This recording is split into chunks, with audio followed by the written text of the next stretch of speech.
programang ito ay rated SPG. Striktong patnubay at gabay ng magulang ang kailangan. Maaaring may masiselang tema, lengguwahe, karahasan, sexual, horror o droga na hindi angkop sa mga bata.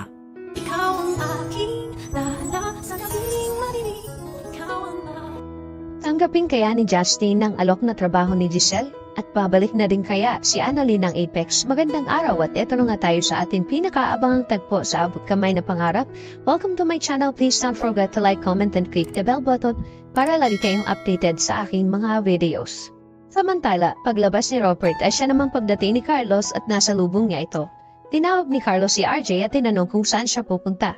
Sabi ni RJ na kukunin niya lang ang regalo sa kotse kasi magi-start na yung gift giving ng mga bata at pagkatapos ay aalis na rin ako. Sabi ni Carlos na hindi naman kita pinapaalis at naitanong niya kay RJ na kung nakita niya si Lynette. Sabi ni RJ nasa loob siya pero huwag kang mag-alala, isang beses lang kami nag-usap at tungkol kay Papayon. Inunahan na ni RJ ang sabihin kay Carlos para hindi na naman mag-i-issue ang pagkausap niya kay Lynette. Ipinagtaka naman ito ni Carlos kung bakit sinasabi ito sa kanya ni RJ. Kaya sabi ni Carlos kay RJ na, sandali, hindi naman kita pinag-iisipan ng masama.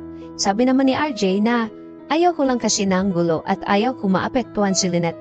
Kaya since nandito ka na, mauuna na rin ako. Pinigilan naman siya ni Carlos at sinabi na, sayang naman kung aalis ka. Nandito ang anak mo pati ang kapatid mo at sigurado ako na matutuwa si Sir Pepe na kapag nandito ka at nakikisaya ka. Basta huwag kang aalis at nagpaalam na ito na mauuna siya sa loob. Tumango naman si RJ na nakangiti, naiwan si RJ na napaisip at mukhang ibang Carlos ang kausap niya ngayon. Samantala, sa loob nagsimula na ang gift giving nila sa mga bata at masaya silang lahat na ipinagdiwang ang Pasko na magkakasama. Tuwan-tuwa si Annalyn at Justin dahil natupad nila ang ginagawa ng lolo nila tuwing Pasko kahit hindi nila ito kasama. Masaya din si Giselle dahil kahit hindi niya nagkaayos sila ng anak niya na si Justin ay hindi siya nito pinaalis. Ganon din si Carlos at RJ at masaya din si Lynette. Naging matagumpay ang ginawa nilang gift giving para sa mga bata at masaya silang lahat. Pagkatapos ng party ay nagpaalam na ang mga kaibigan ni Annalyn sa kanya at masayang-masaya ang mga ito. At pasalamat naman si Annalyn sa tulong ng mga kaibigan niya. Sabi ni Nurse Karen na wala yun Annalyn, basta ikaw wala kaming hindi gagawin para sa'yo. Biniro naman ni Nurse Ivan si Annalyn na bumalik na din siya sa Apex para magkakasama na ulit sila. Sabi ni Annalyn na sige pag-iisipan ko muna yan at natuwa ang mga kaibigan ni Annalyn.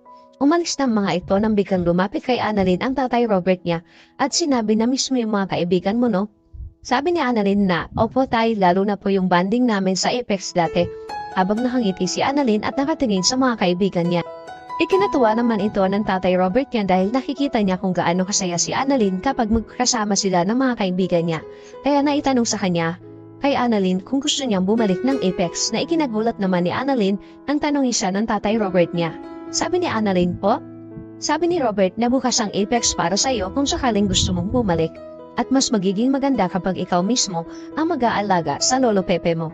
Napaisip naman si Annalyn kung sana madali lang bumalik ng Apex. Gustong gusto sana ni Annalyn pero may isang problema lang siya at alam niya na kapag bumalik siya sa Apex ay hindi ito gugustuhin ni Zoe at Moira. Alam niya sa sarili niya na ikakagalit ito ni Zoe dahil kahit kailan ay hindi sila nagkakasundo at sigurado na magiging malaking gulo na naman ito. Sabi ni Annalyn sa tatay Robert niya na okay po tay, pag-iisipan ko po muna at gusto ko munang tanungin si nanay kung papayag siya. Sabi ni Robert na okay anak, basta kapag napag-isipan mo na sabihin mo agad sa akin. Ngumiti lang si Annalyn at napayakap ito sa tatay Robert niya dahil masayang-masaya siya na magkakasama sila ngayong Pasko. Samantala natapos na ang party ay hindi pa din nakakausap man lang ni Giselle ang anak niya na si Justin. Nakatanaw lang si Giselle habang tinitingnan niya ito sa malayo dahil paalis na din ang mga ito. Gusto niya itong lapitan pero hindi pwede dahil sa sinabi sa kanya ni Justin na huwag niya itong lalapitan. Napaiyak na lang si Giselle sa isang sulok at umaasa na mapapatawad pa siya ng anak niya. Kinabukasan sa East Ridge Hospital ay hinahanap ni Doc Enrique si Carlos dahil may magandang balita siya. Nakita niya ito sa hallway at nilapitan niya si Carlos at masayang sinabi ni Doc Enriquez na dumating na ang memo ng mga napili para mag-seminar na ipapadala sa Japan. At ang mga neurosurgeon na na-recommend nila ay si Doc Lindol Haber at si Dr. Santos. Nakangiting sinasabi ito ni Doc Enriquez kay Carlos habang si Carlos naman ay hindi naging maganda ang mood ng sinabi ni Doc Enriquez dahil nalaman niya na isa si Annalyn sa mga napili. Sabi ni Doc Carlos na okay ako kay Doc Javier pero kay Doc Santos kailangan ko muna siyang kausapin kaya hindi ko muna pipirmahan yan. At agad naman nagpaalam si Carlos na ipinagtaka naman ito ni Doc Enriquez ang sinabi ni Carlos. Napaisip siya kung bakit hindi agad ito pinirmahan dahil kasama si Annalyn. Alam niya na isa si Annalyn sa magaling na batang doktor ng East Ridge. Bakit siya nagdadalawang isip na ipadala si Annalyn? Kaya naging palaisipan nito kay Doc Enriquez. Samantala, bago bumalik ng Amerika ang mag-amang Eric at Justin ay pinuntahan muna nila si Don Pepe sa Apex para magpaalam dito na babalik na sila ng Amerika. Sinabihan ni Justin ang lolo Pepe niya na magpagaling na siya at sana sa muli nilang pagkikita ay gising na ito. At pagkatapos nilang bisitahin si Don Pepe ay agad silang umalis. Habang nag-aantay sila ng elevator ay bigla naman dumating si Giselle at nakasabay nila ito. Pinati ni Giselle si Justin at nagtanong siya kung aalis na ba kayo? Tuloy na ba ang balik ninyo sa Amerika? Ayaw niyo muna bang dumito muna? Sabi ni Eric na wala kaming gagawin dito Giselle dahil nasa Amerika ang trabaho namin. Alam mo naman na umuwi lang kami dito dahil sa papa mo dahil gusto ni Justin na makita ito. Nagmakaawa si Giselle kay Justin na wag na muna silang umalis. Pero matigas talaga ang puso ni Justin para kay Giselle. Sabi nito na kailangan nilang bumalik dahil may job interview pa siya sa US at kailangan niya itong puntahan. Ikinagulat naman ito ni Giselle at nagkaroon siya ng pagkakataon na alukin si Justin ng trabaho sa Apex. Sabi ni Giselle, bakit hindi ka magtrabaho sa Apex para hindi ka naaalis? Total, nandito na kayo, bakit hindi mo subukan muna dito magtrabaho at kung hindi mo magustuhan ay pwede kang umalis kahit anong oras. At matutuwa ang lolo mo kapag nagising siya at nalaman niya na nandito ka nagtatrabaho.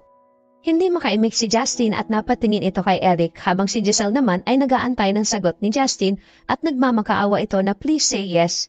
Tumingin lang ito kay Giselle nang bigla naman bumukas ang elevator at sabay tinalikuran niya si Giselle kasunod si Eric.